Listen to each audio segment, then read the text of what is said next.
AI for Health Cro inovacijsko natjecanje koje ćemo održati namijenjeno je osobama, znači privatnim osobama koje su spremne i voljne inovirati na jednu zadanu temu u području zdravstva.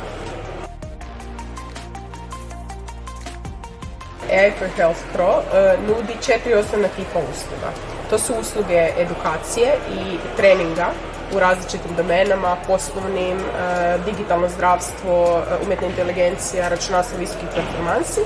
Zatim druga kategorija usluga su testiranje prije investiranja, kako bi se u ranim fazama inovacija mogli istestirati proizvodi u neformalnom okruženju ili na podacima ili sa stvarnim kliničarima ili pacijentima. Također usluge su pristup financiranju, to jest asistencija u pristupu izvorima financiranja gdje zapravo omogućavamo pronalazak takvih izvora te sugeriramo kako za koje korisnika što da i kako se predstaviti u najboljem svjetlu u odnosu na ono što oni inoviraju.